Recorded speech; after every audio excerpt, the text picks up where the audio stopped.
कविता करता हूँ, मुझे प्यार है कविता से।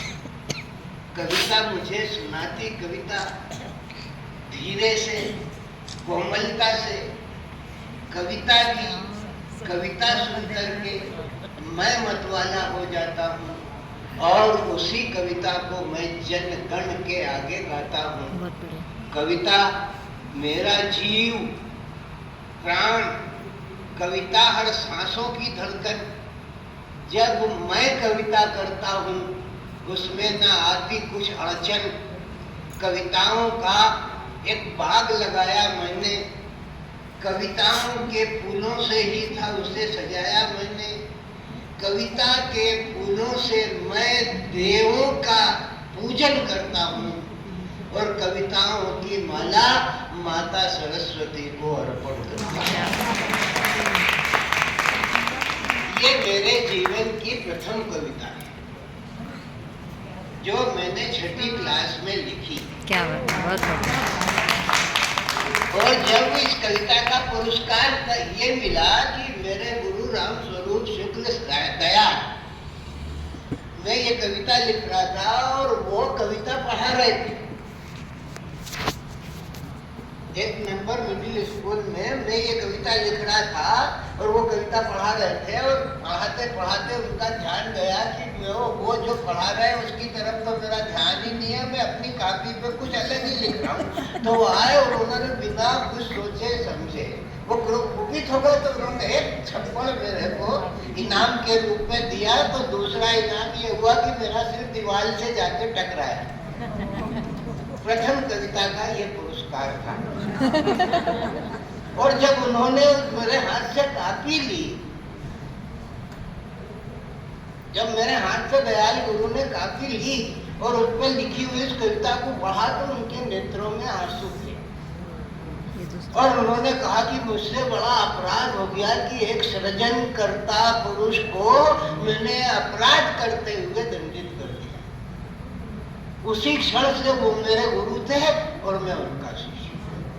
कविता की संपूर्ण बारीकियों को, साहित्य की संपूर्ण बारीकियों को उनके व्यक्तित्व से मैंने सीखा है।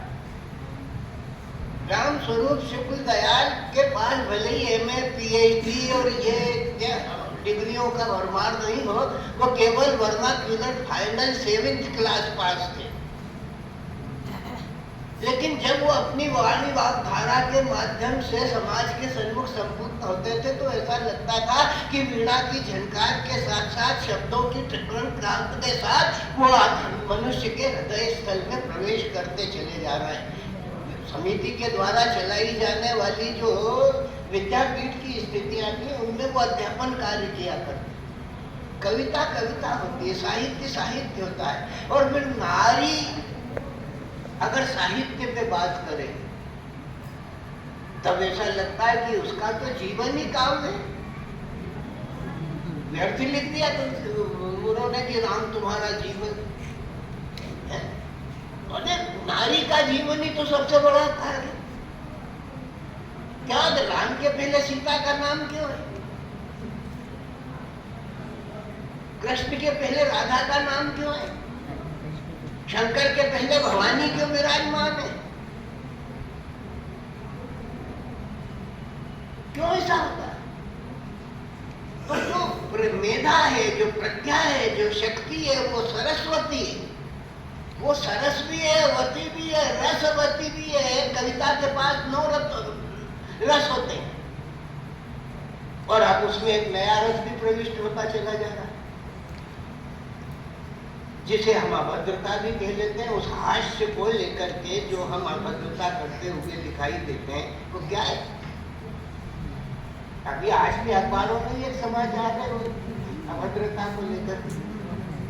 नारी शब्द लिखो तो मर्यादा सिखाता है। नारी और नर, नर में कोई मात्रा है क्या? नर शब्द में कोई मात्रा है? विदाउट चंडीगढ़ में दिगंबर जैन होता है, कुछ मात्रा नहीं, मात्रा विहीन।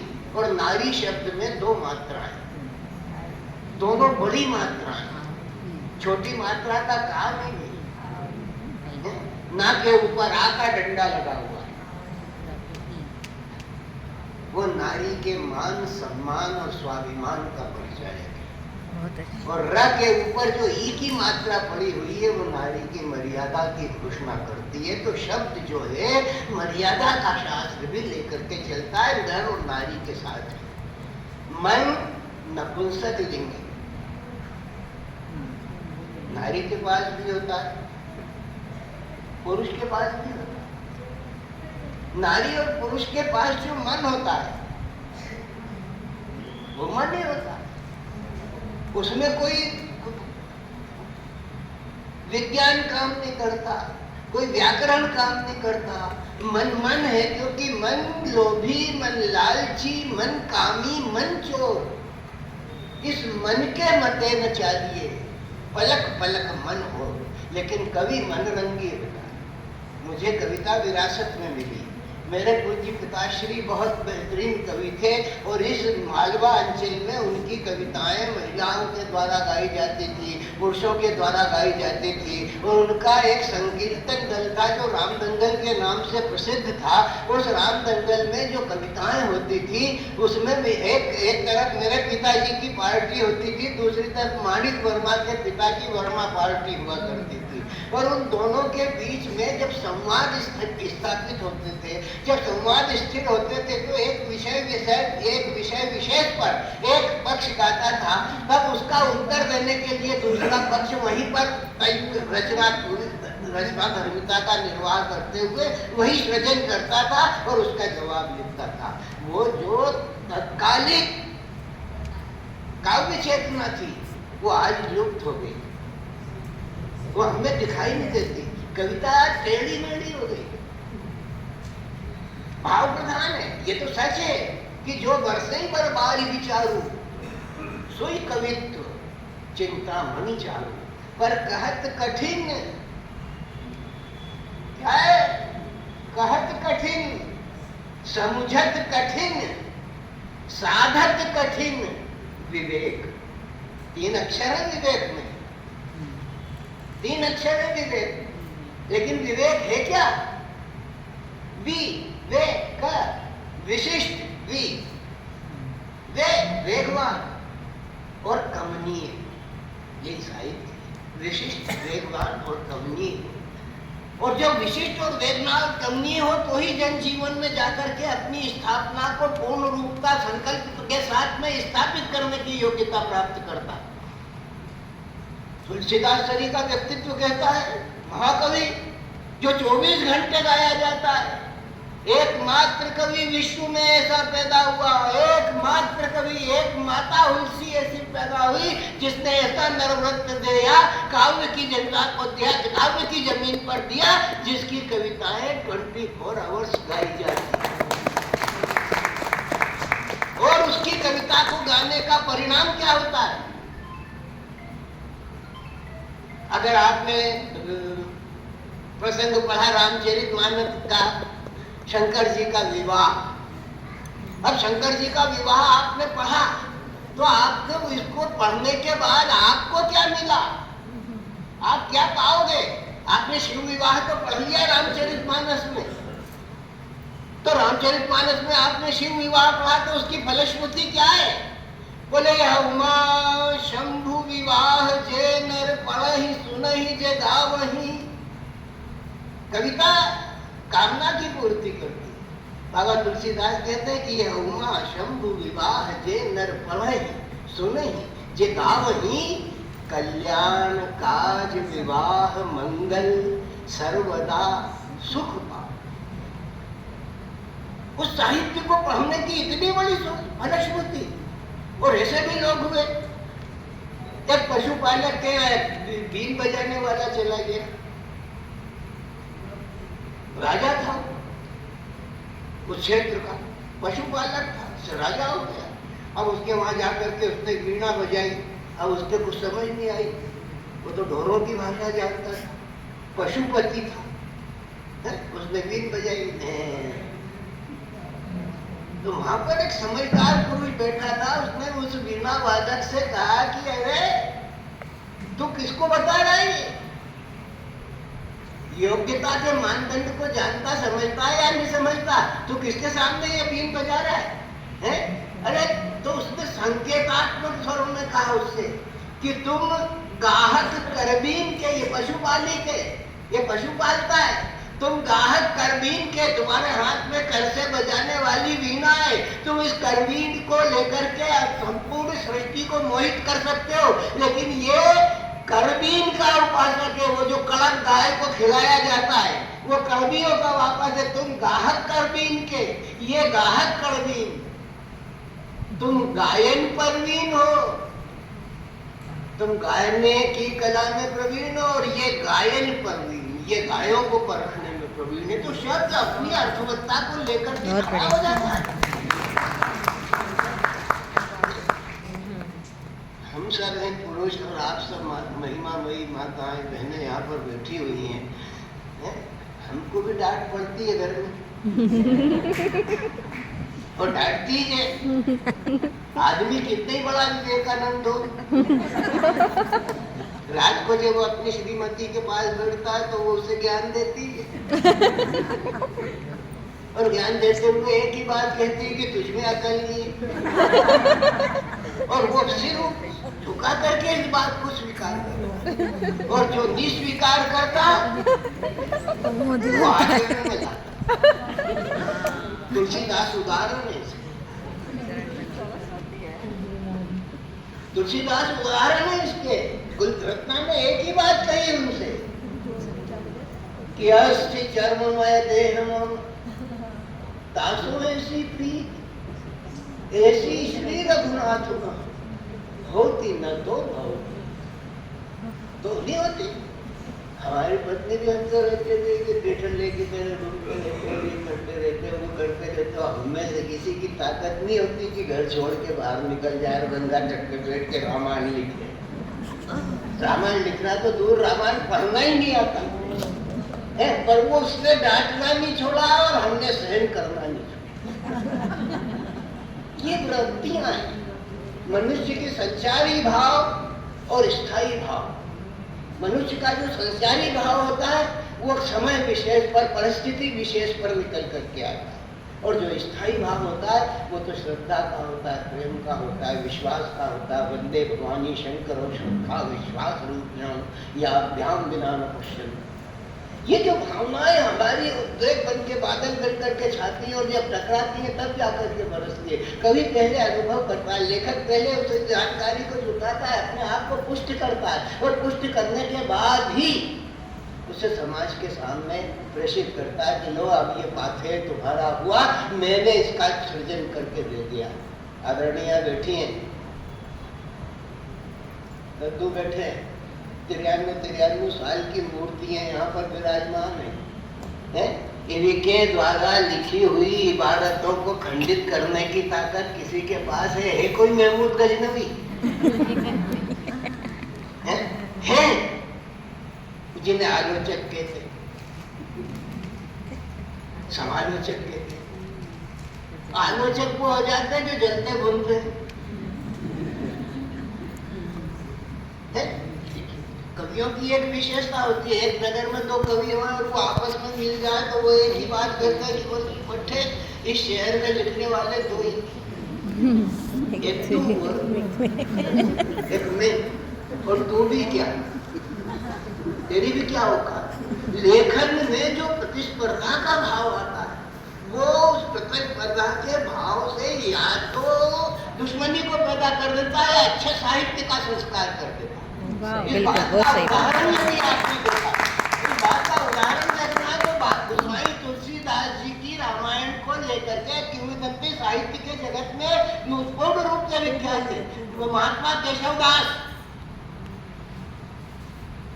देखो, हमें जब उन्होंने सुना कि कहना था तो फक्कड़ के हो लक्कड़ कहीं को अनूठी, फक्कड़ को कभी लक्कड़ को तुलसी और बची खुशी सब जुल्हा कहे वो और कहे सब झूठी। बाकी जो उसके बाद जो रचना धर्मता आ रही है उसका क्या है, वो झूठा नहीं क्या, लेकिन कहा है कि जो सार था कोई सार को ये लोग कह गए। अब कहने के लिए क्या बचा? तो बोले कहने के लिए जो बचा वो युग शेष, वो युग उस परिस्थितियों के अनुरूप लिखा गया था, आज इन परिस्थितियों के अनुरूप लिखा गया। कोई मुसलमान अगर कहे कि तुम्हारा भगवान लुगाई के पांव दबा रहा है तो मारने को तैयार हो जाओगे, हाथ में लठ लेकर के खड़े हो जाओगा कि तुम्हारा भगवान जो है लुगाई के पांव दबा रहा है और रसखान खुले आम दे रहा है और मंदिर में बैठ करके गा रहे हैं, मंदिर में बैठ करके गा रहे। वो देखो दुनियो वह कुंज कुटीर में बैठो पलोटक राधिका पाए। क्या कह रहा रसखान? देखो दुनियो वह कुंज कुटीर में बैठो पलोटक राधिका पाए। और कौन है वो? बोले देखियो सुनियो कब हूं न किदो वह केशो स्वरूप, वो केशो स्वभाव, वो ब्रह्म है, परमात्मा है। उस ईश्वर की आराधना होती है, बड़ा बड़ा 56 भोग लगाए जाते हैं, उसको सादर समर्पित किया जाता है, मोर मुकुट पहनाए जाते हैं, नाना प्रकार के रत्नों से विभूषित किया जाता है। लेकिन जब कवि अपनी कल्पना को लेकर के खड़ा होता है तो वो उसकी सारी की सारी स्थितियों को अपनी दृष्टि से देख करके चित्रित कर देता है। कथाकार, कलाकार। अब एक नई विधा आ गई है लघु कथा, पहले नहीं थी क्या? ये लघु कथा पहले नहीं थी क्या? ठीक, लेकिन अब उसे नए तरीके से शिल्प करके, उसमें कलई करके नए तरीके से प्रस्तुत किया जा रहा है। चलो एक नया आयाम, पर कलई का बर्तन 15 दिन बाद तो पीतल हो नहीं है ना, वो कलई उधर नहीं है, 4 दिन में उसकी चमक निकलना ही है। और जब चमक निकलना है तो ऐसी चमक से क्या फायदा जो 4 दिन में उतर जाए। रूप तो वही है जिसे देख करके दीवान की जो है वंदना करने के लिए तैयार हो जाए, दीवाना वंदना करने के लिए तैयार, वो सौंदर्य। ओम भूर्भुवः स्वः तत्सवितुर्वरेण्यं भर्गो देवस्य धीमहि धियो यो न प्रचोदयात्। ये सौंदर्य को प्रणाम है जो उदयगिरी मंच पर, वो तो जब उस उदयगिरी में सूर्य नारायण उदित होते तो उनके स्वरूप की अपनी अपनी कल्पना होती है। नटवर निर्धर नागर के प्रति अगर मीरा गाती है तो मेरे तो गिरधर गोपाल दूसरों न कोई। तुलसी जब चिल्ला करके कहता है कि एक भरोसो एक बल एक आस विश्वास एक राम घनश्याम एक जातक तुलसीदास, तब उसके समर्पण का भाव होता है। साहित्य समर्पण की जमीन है और साहित्य में जब समर्पण हो जाता है तो उसकी एक स्थिति होती है कि कोई भी अंग उससे अलग नहीं किया जा सकता। चाय में, मैं उदाहरण देता हूँ, चाय में 4 पानी है, दूध है, शक्कर है और पत्ती है। जब वो अपना अपनत्व त्याग करके, जब वो चारों तत्व अपना अपनत्व त्याग करके एक रूप हो जाते हैं तब उसकी संज्ञा भी बदल जाती है। ना उसे चाय कहते, ना दूध कहते, ना शक्कर कहते, ना पत्ती कहते, तब हम उसका एकमात्र नाम हो जाता है चाय। तो ये जो समर्पण है साहित्य के प्रति समर्पण है, आप सभी का समर्पण है। और यह समर्पण साहित्य की इंदौर की लेखिका संघ को गौरवान्वित करता है। नारी मर्यादा सिखाती है और लेखिका संघ अगर मर्यादा नहीं सिखाएगा तो कौन सिखाएगा? मर्यादा कैसे सिखाई? राम जी को वनवास हुआ, किसने दिया? विमाता ने। सौतेली माँ थी ये कही, राम जी का वनवास हुआ, वो अपनी माँ के पास गए तो माँ ने कहा वो भी तो सोती थी पर वो कौशल्या थी। जब राम ने कहा कि पिता देन वही कानन राजू, पिता ने मुझे कानन जाने की आज्ञा दे दी है माँ, तो माँ बोली कि जो केवल पितु आय सुताता, जो केवल पिता की आज्ञा, जो केवल पितु आय सुताता तो जन जाहु जानी बड़ी माता। जो केवल तुम्हारे पिता ने तुम्हें वन में जाने की आज्ञा दी है तो माता को पिता से श्रेष्ठ मान करके मेरी आज्ञा का पालन करो। मैं आज्ञा देती हूँ कि तुम जंगल में मत जाओ। लेकिन हे राम, जो पितु मातु कहा वन जाना, मात कहा वन जाना, तो कानन शत अवध समान। अगर पिता और माता ने, सौतेली माता ने और तुम्हारे पिता ने तुम्हें वन में जाने की आज्ञा दी है, तो तुम्हारे लिए वो वन वन नहीं है, सैकड़ों जंगलों से बढ़कर के श्रेष्ठ है। तो नारी का जो विचार होता है, चाहे वो लेखिका हो, चाहे कवियत्री हो, लेकिन लेखिका और कवियत्री होने से पहले वो पुत्री है, बहन है, पत्नी है और माँ है। दीन में, दौलत में दुनिया माँ बिना कुछ भी नहीं। त्याग भी हो, तख्त भी हो, माँ बिना कुछ भी नहीं। और तो क्या, तख्त जन्नत का भी मिल जाए तो क्या, और राम भी पूछे तो कह दे माँ बिना कुछ भी नहीं। राम भी पूछे, माता सरस्वती का ये जो भाव है, इन दोनों लेखिका संघ का जो उद्भव और विकास का जो क्रम है, ये वर्षों से चल रहा है। वर्षों से किसने चल रहा है कि उसमें सतत लेखन की धारा जुड़ी हुई है और परस्पर सौहार्द का भाव है। जहाँ परस्पर सौहार्द का भाव हो, वहाँ पर आंतरिक प्रतिस्पर्धा भी होती है, और जहाँ पर आंतरिक प्रतिस्पर्धा होती है तो उस दौड़ में एक से आगे निकलने की भावना सहज रूप से अंकुरित हो जाती है। जो स्थापित लोग हैं, ये कहा जाता है कि पढ़ो और लिखो। इसका मतलब ये थोड़ी है कि उधर से पढ़ लिया और इधर लिख दिया। अकल का भी उपयोग करना है, उसमें जो क्षेत्रान्वेषण करना है, उस लिखे हुए में क्या कमजोरी है, क्या खूबी है, क्या खामी है। खूबियों और खामियों को ढूंढ करके सुगंध के साथ उसकी अभिव्यक्ति कर देने का काम ही कला है। और उस कला को लेकर के जो लोग अपनी लेखनी के साथ जीते, निसंदेह वो अमृत का वर्णन करते, उन्हें मारने की ताकत काल के पास नहीं होती। काल के कराल ढाल पर इबारत लग देने की बात अगर किसी के पास होती है तो उस कलम धर्मा के पास में होती है। वो कथाएं के रूप में कह सकता है, वो कहानी के रूप में कह सकता है। समाज को शिक्षा देने के लिए राष्ट्र धर्म को उत्तिष्ठ जाकर प्राप्त वरान निबोधक की भाषा बोल सकता है। जब वो बोलता है तो समाज को उत्तिष्ठ कर देने की ताकत रखता है, उसमें नए भाव को भर देने की ताकत रखता है। ये 9 रसों में से कोई सा भी रस उसके जीवन में समाहित कर सकता है। कल अंधे को कुछ नहीं दिखता था, सूर बाबा को दिखता था, पर युगल कमल पर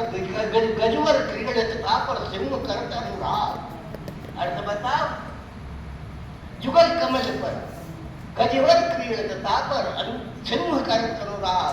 गिरि पर सरवर, सर पर गिरिवर, ता पर कमल कहले द्वय, ता पर जुगल कमल द्वय। अंधा कहां से देख रहा है? बाबा तुलसी वो कहां से देख रहा है? नारी से सीख करके आया। सूरदास नारी के को देख नहीं सकता, वर्णन कर रहा है।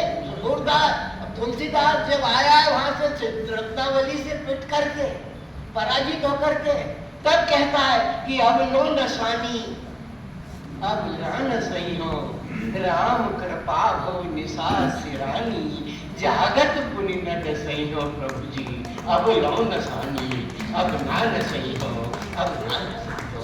सूरदास बंदो चरण कमल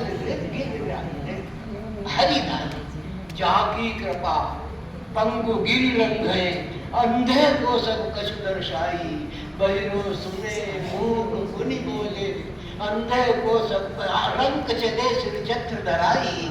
सूरदास स्वामी करुणामय, बार बार बंदो पदड़ा। क्या है? कल्पना या यथार्थ?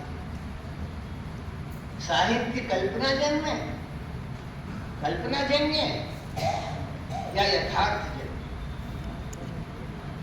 यथार्थ से परिवर्तित होकर के अंतर मन में चोट पहुंचा करके एक नई फसल के रूप में अवतरित होने वाला जो भाव है, वो लेखन है, वो कविता है, वो साहित्य है, वो यथार्थ है। उस यथार्थ की अभिव्यक्ति के लिए चुन चुन करके शब्दों की सुमन माला को तैयार करना ही कलात्मकता के साथ लेखन धर्म है, काव्य धर्म है। और उस काव्य धर्म के लिए जो बरसई बरबार विचारू सोई कवित्व चिंता होनी चाहिए। पुष्प नाना प्रकार के खिले देंगे, नाना प्रकार के लिए, तभी जाकर के ये कहा जाता है कि लेखक और कवि परिवर्तनकारी होते हैं। एक माँ मदर टॉल्स्टॉय की परिवर्तन कर दिया। रामचरितमानस की लेखनी में लोगों के अंतर्मन में भावना पैदा कर दी। केशवदास सरी का कवि कुंठित हुआ तुलसीदास से,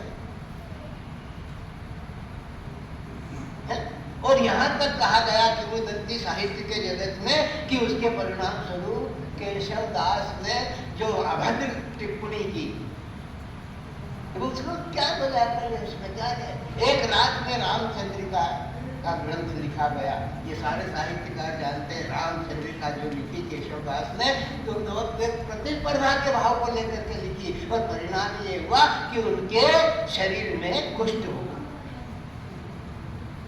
कुष्ठ हुआ, और जब यह कुष्ठ हुआ तो उसका उपचार नहीं मिल रहा था। तब लोगों ने उनसे कहा कि तुम क्षमा मांगो तुलसीदास से मिलकर के, और रामचंद्र जी को समर्पित करो। तो उन्होंने जो छंदों का प्रयोग करा कोई समझ ही नहीं सकता। रावण मामा तुझसे बात कर रहा, वज्र को खर्व खर्व बंजो यही सपन ताज जीत्यो है, सुपर सर्व बाजे ले ले अंगना, खंडित अखंड आस कीनो है जलेश पास, चंदन की चंद्रिका सो खीबी चंद्र वंदना, चंदन की चंद्र बोल केशव को दंड भुजगंध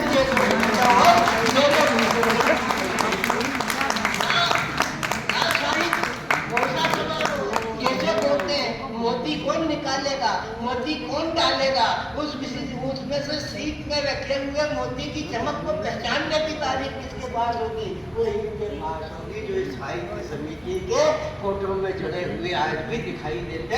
इनके द्वारा लिखे हुए अक्षर अखंड है, छेद है, अभेद है। इन्हें छेद करके दूषित करने की ताकत काल के कराल काल के पास भी नहीं है, उसके कुठार के पास भी नहीं है, जो इन्हें खंडित करते। हम इनके माध्यम पर इनके द्वारा कहे गए वचनों को यथार्थ के रूप में ग्रहण करते हैं। वही है सोई, इसने कहा, किसने कहा? तुलसी ने कहा। कौन तुलसी?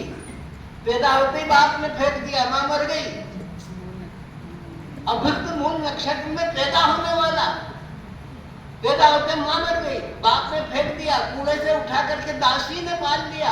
उस दासी के द्वारा पाला हुआ एक पुरुष जो है 24 घंटे तक अपनी पूजा करवा रहा है, अपने देव की पूजा करवा रहा है। ये साहित्य की रचना है, ये रत्नावली की सफलता।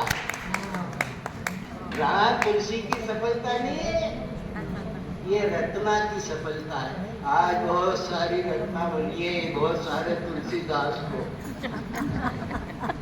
जगा रही है कि जग जा। अब देखिए कितने जगते। आप अपना प्रयत्न करते रहो, हम अपना प्रयत्न करते रहेंगे। महिला लेखन और पुरुष लेखन में कोई अंतर नहीं होता, कोई भेद नहीं होता। इसका मूर्तिमंत स्वरूप यहाँ पर विराजमान है आदरणीय आचार्य। उनकी कथाएं, उनकी कहानियां, उनके उपन्यास इस बात की घोषणा करते हैं। और जो लेखन है उसमें ना तो पुरुष का होता है ना महिला का होता है, मन का होता है। और मन जो है वो नपुंसक लिंग है, वो स्त्री के पास भी होता है और पुरुष के पास भी होता है। जब नपुंसक लिंग के द्वारा सारा काम काज संपन्न होता है, सृजन धर्मिता पैदा होती है, तो फिर पौरुष धर्म क्या है? तब जाकर के कोई निकल करके आता है कि बाने ठहराने घेराने घंटा बजन के नाही ठहराने राव राने देश देश के घन गैराने नटवर ठाने बात जाने नरेश के बड़े बड़े कवि पैदा हो जाते अपनी बात कहने के लिए। और तुलसी सजी का आदमी कहता है कि कवि न हो कहीं चतुर कहा हो, मति अनुहार राम गुण गावो, कवि तो विवेक एक नहीं मोरे, सत्य कहूँ लिखी कागज कोरे। सत्य की जो महत्ता है वो अखंड है, अछेद है, अभेद है। ब्रह्म को ढूंढियो पुराणन कानन वेद ऋचा सुनि चौगुनि चायन, ढूंढो कुरो कबहू न किधो, वह केशो स्वरूप वो केशो सुभायन। तेरत हेरत हारी गयो रसखान, बतायो न लोग लुगायन। वे देखियो दुर्यो वह कुंज कुटीर में, बैठियो पलोटत राधिका पायन। बैठियो पलोटत राधिका पायन। कवि अपने इष्ट देव से भी वंदना करवा लेता है। जो है वही है कि का वर्णो छवि आपकी, साहित्य में दम है, मूर्ति स्वरूप बदल देती है। तुलसीदास कह रहा है कि ये श्री कृष्ण की मूर्ति है, इसको प्रणाम करो, बोलो नहीं, का वर्णन छवि आपकी, भले बने हो ना। तुलसी मस्तक तब नवाए जब धनुष बाण लोहा, तो क्या परिवर्तन हुआ कि कित मुदली कित चंद्रिका कित गुपियन कर साथ, अपने जन के कारण कृष्ण भय रघुनाथ। आपके हाथ की लोकनी एक बार फिर से कृष्ण को रघुनाथ बना दे, रघुनाथ को कृष्ण बना दे, अभिमन्यु को अर्जुन कर दे, अर्जुन को भीम बना दे। ये आपके हाथ की लेखनी का कमाल है, ये साहित्यकार के हाथ की लेखनी का कमाल है, ये उन अक्षरों और वर्णों का कमाल है जो मुर्दों में भी जान प्रकटित कर देते हैं। इसीलिए कहा है कि कवियन के वाक्य आप सुनन फुलवारी के, जिनकी सुगंध पाए मुर्दे जग जाते हैं, उठकर बैठ जाते श्री विष्णु क्षीर सागर में, शेष के सहस्त्रपन झूम झूम जाते हैं, नारद की वीणा के बजते हैं तार सदा, लोकपाल दिक्पाल सुनकर हर्षाते हैं। जहाँ रवि नहीं जाते वहाँ कवि पहुँच जाते, शशि नहीं जाते, जहाँ तारे नहीं जाते वहाँ ये सब पहुँच जाते। आपके बाल को पंख मिले, आप किरण की तरह अवैध रूप से कहीं पर भी प्रकाशमान हो जाने में, कहीं पर भी पहुंच जाने की समर्थता को धारण करते रहें। आपके मन की उड़ान को संपूर्णता, समग्रता, अखंडता, अचेतता, अभेदता प्राप्त होती रहे। ऐसी मंगल कामना के साथ आपके द्वारा सृजित साहित्य को और आपके इस कर्म को प्रणाम करते हुए अपनी वाणी को विराम देते हैं।